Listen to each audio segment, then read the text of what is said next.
So what's up? Good morning guys, Chris TV. Welcome back to my channel again guys.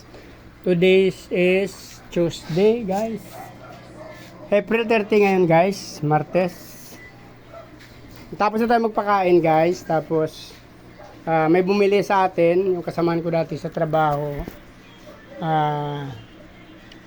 Pagkatapos ko siya nabigyan ng fish guys, nag-check tayo dito ng ating mga tab. May nakuha ko guys sa aking black moss ko yan oh. Pasensya na medyo nag-ano kasi yung haring araw against sa liwanag yung ating pagbibideo guys yan. Kakaunti lang ating black moss ko lang yan, 5 piraso na lang guys. So hindi natin alam kung yun lang ba talaga nag-drop i-drop nila or kumain na siya. Pero sa kabilang banda naman guys nakakatuwa kasi ito lang guys oh. Yung ating breeder na sa 8 liters lang guys na mineral water. Mayroon tayong nakuwang fry, napakadami guys. Nasa 50 piraso to yata guys. O palagay natin, basta hindi bumaba sa 40 guys yun, dami. 50 up to guys, dami, sobra. Mayroon na ibang malalaki dyan, yung dalawa, siguro na una yan ang hindi natin nakuha noon. Naiwanan, yan. Actually, maliit lang to guys. So, nakita nyo naman, oh. Ano. Mineral water lang to na empty bottle, guys. Yan.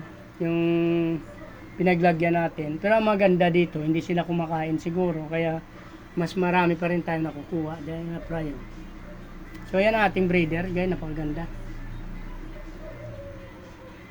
Mayroong blue dragon tsaka RDCs kasi ang parents nila dyan. So, sagol-sagol na to guys. Titignan na natin paglaki nito, tsaka na lang natin i-classify. Eh, may mga fry din ako dyan sa baba dyan. So, yan. Ayan. Meron pa tayo dito mga fry, yan. Ito, yan. Ito yung ating mga breeder, yan. Yan. Yung ating muli, guys, yan.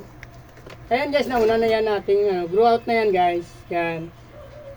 Sagol-sagol na dyan, gapi, muli. Muli white, muli red na short body. Yan. Yan ito mga ano na to guys, mga nasa 2 months na siguro to. Magdadalawang buwan na yan dyan sila. Ito yung ating male na breeder na danyo guys, yan. Danyo to guys. Kasi hindi pa tayo nagbe-breed sa ngayon. Since napakainit.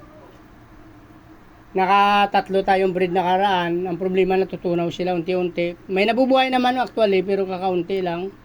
Minsan pag naitlog sila ng mga 50 up, 60. Yung naiwan na lang mga 5, 6 guys. Dahil sa panahon ngayon sobrang init guys. Kaya nag-stop muna tayo mag-breed.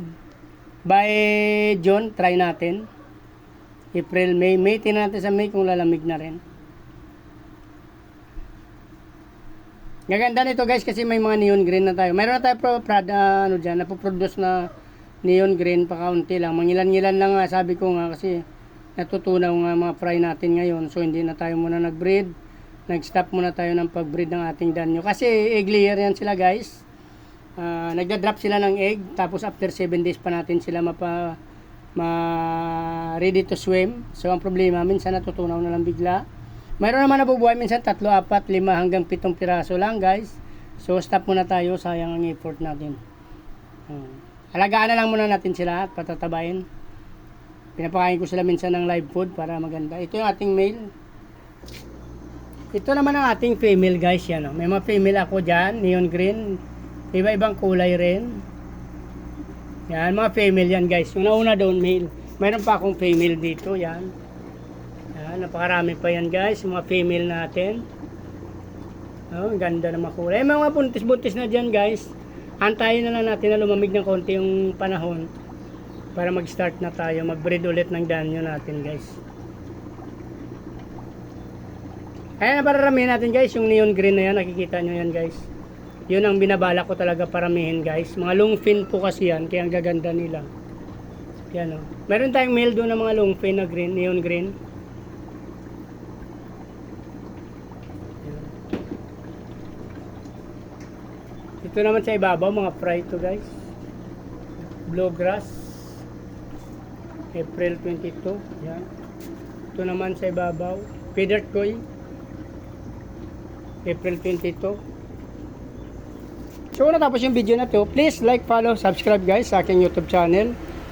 Sama nyo na rin notification bell para updated kayo sa video na in-upload natin araw-araw guys. Pa-follow nyo na rin yung aking Facebook page, Chris Molino. Maraming salamat! Nice ko, mabuhay kayo hanggang gusto nyo. Bye-bye!